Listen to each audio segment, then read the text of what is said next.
Welcome to our course focusing on current cyber threats. This module will raise key points regarding who our enemy really is and will help you discover weaknesses in your computer system protection. How do you typically behave security-wise? What are the behavior patterns of system administrators and users?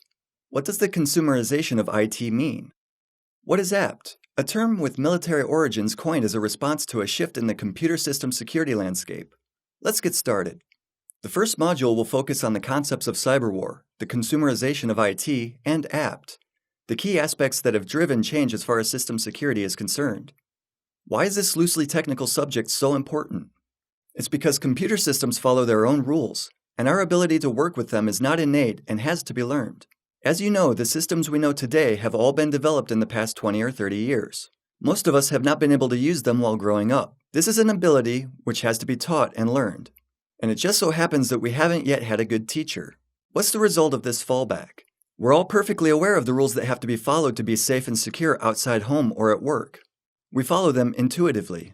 And at the same time, when it comes to virtual security or computer system security, we draw a blank regarding the same set of rules. Your goal is to discover and teach yourself and the users of your systems crucial aspects of computer security awareness. This is all the more important as, unlike in real life, breaking computer security rules won't cause an immediate reaction. If you run a red light, you will surely be noticed. This behavior is dangerous to both you and others, so action will come instantly. But if you do something equally silly in a virtual environment, in a computer system, the reaction will either be invisible or at least be delayed. It's harder to notice the cause and effect relationship between, let's say, visiting a suspicious website and your computer starting to work slower.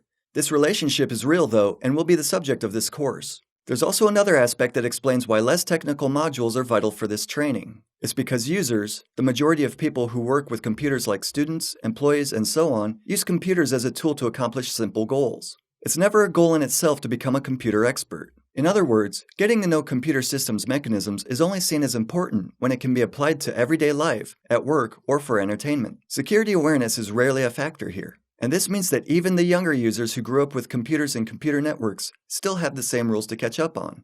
They still have to learn security rules. Unfortunately, aside from us, the good guys, there are other people in the virtual environment, or the ecosystem as well. There are people who are there for their own gain, and their agenda can be counterproductive with our own. This business, or the cybercrime scene, is growing rapidly.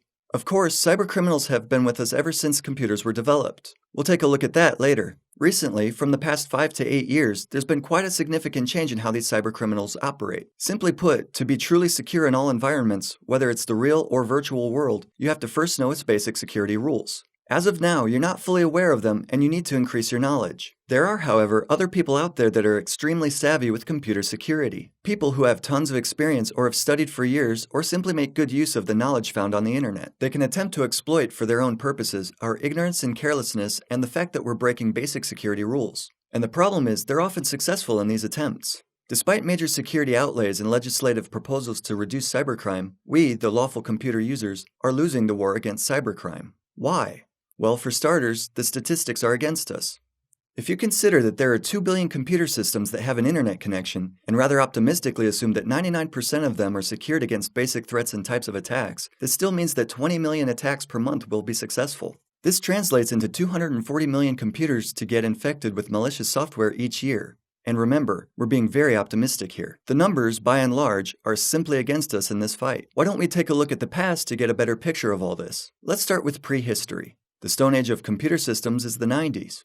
During this era, we had Robert Morris, who became famous largely as the creator of the first widely spreading computer worm. The worm exploited software bugs in Unix services, in SendMail, and among others in RSH and RExec. The worm also attempted to crack weak passwords. Anyway, Morris himself claimed that he created the worm and released it on the net, the internet of those days, to measure its size. Each infected machine responded to the attacker, so Morris was able to determine the number of infected computers. To prevent the same machine from being infected multiple times, the worm used a mechanism that asked whether the computer already had a copy of the worm. If it responded yes, the computer would not be reinfected, which means that a progeny process of the worm would not be launched. This mechanism could have been easily subverted to stop the epidemic. It would have been enough to run, without analyzing the functioning of the virus, a program that responded with yes when asked whether the computer was infected. Or wouldn't it? Realizing that this could stop his attack, Robert Morris decided that 1 in 7 infected computers would be reinfected regardless of their answer. Morris apparently did not imagine what would be the scale of mass spreading of viruses. About 10% of Unix systems attached to the internet roughly several thousand computers, were infected with the worm. And so the first attempt to gauge the size of the internet in the 90s ended up as the first global denial of service attack. Robert Morris, or someone who claimed to be Morris, then sent out an email which poked fun at common media belief, or should I use the word paranoia, which pictured cyber criminals, and I don't call them hackers for reasons I'll explain later, as people who, as you can see, could turn your computer into a bomb and detonate it remotely, killing you and your family. Robert Morris dutifully alerted his readers of a new type of virus, which was worse than anything yet found on the internet. A virus that distributed itself through power lines of 60 Hz by changing serial port pinouts and reversing the direction in which disks spin. Those among you who are a bit older may remember that computers used serial ports in the past. There are also silly hints on fighting the virus. First, don't attach your computer to a power line. Don't use batteries either. Batteries are rumored to be infected as well. Don't copy any files. Don't read any messages, including the one you're reading now. Don't use serial ports. Don't use modems. Modems are another relic of the past. They were used to connect your device to the internet. Don't use keyboards, screens, or printers. Don't use electricity and heating. You might say that an exaggerated media reaction triggered an exaggerated response from, well, let's call it the computer systems security experts movement. Time has shown, however, that this exaggerated reaction was unfortunately not so absurd after all. A few years pass and we're now at the turn of the 21st century. This period will be remembered as the days of the plagues. One such plague was Code Red, a worm that exploited a vulnerability in Microsoft web servers to deface affected websites. Notice how the main activity of the Morris worm and the worms we're now discussing spread themselves. This was their basic payload. They were released to breed and infect more and more machines. Damaging actions, if there were any, Code Red launched them about every 3 weeks, resulted in the defacement of some web pages. This was simply to manifest their presence. This is a crucial moment. This was the goal of the creators of these worms. Other than Code Red, this type of worm includes Nimda. Nimda is relevant to our analysis because it's a virus that distributed itself through a number of propagation techniques, by exploiting software errors, but also by social engineering, which we'll discuss later. What were the effects of the Nimda outbreak? 2 million infected computers in just 3 days. While it would seem like an imposing feat, it was quickly surpassed by Klez, another mass-mailing virus which was released on the internet and went around the world in 2.5 hours. The record held by Klez was beaten by the SQL Slammer. The Slammer attacked vulnerabilities in the service of Microsoft SQL Server, a popular database system. The worm was so effective partially because it targeted computers through UDP. It took it about 10 minutes to infect 90% of vulnerable servers. In this time, the number of infected hosts doubled every 8.5 seconds. Even though UDP is a lightweight protocol with very small header and offers only minimal transport service, the outbreak has in fact resulted in internet outage. Banks had to shut down cash machine networks, and airlines had to cancel flights. Global communication was impeded or even blocked due to one virus that spread as fast as possible in the infrastructure of the day. If the infrastructure had been faster, the results would have been even more staggering. The past several years have been an era of cybercrime. This is the key point of interest for us. 2005 is a sort of threshold here, or it's usually considered as such because it's the year in which the Zotob virus spread. Zotob is lesser known than the worms we've discussed before, as it was not widely reported in the press and mass media. We know now that it was the first virus which was commissioned. In other words, it was written for money. Commissioning an order is not usually an exercise in charity. If you pay money for something, you expect your investment to pay off. The virus was commissioned to steal data from a specific company by installing a Trojan horse. Where did we start? We started with a joke, or with an outlet for Robert Morris's creativity, and we ended up with Zotob, a virus that no one even pretended to masquerade as a harmless program that measures the internet or anything of the sort. This was a worm created to make money. This marks a very significant shift for us. What are the consequences of this change? The first is that media is more reluctant to report on computer system security. Several years ago, before 2005, we the public were regularly fed with information on new global-scale virus outbreaks. Recently, there's a lot less stories or news on computer security in the media. Does it mean that we're generally more secure now? Or that people stopped writing viruses? Or perhaps systems nowadays have been safeguarded so that viruses can't spread? No, unfortunately not. Quite the opposite. Viruses nowadays aren't created for publicity. Coders who create viruses don't seek fame. They try to earn their bread. Writing viruses is now a job. This means that in recent years, from 2005 onward, is the time when big money entered the world of computer systems and changed it forever.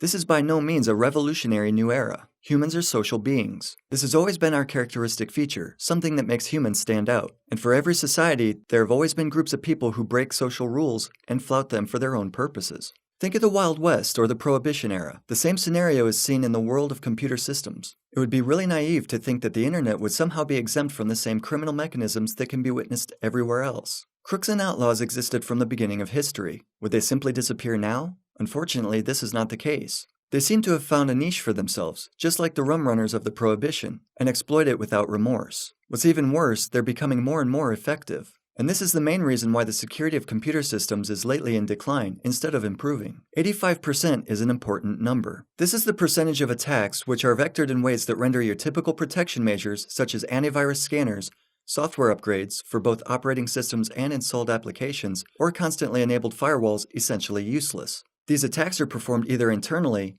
locally, or through social engineering, tricks and techniques that manipulate people. In both cases, these attacks cannot be stopped by the protection measures I've just listed. 85 is also an important number for other reasons. The mentioned security measures, firewalls, updates, and scanners are all important.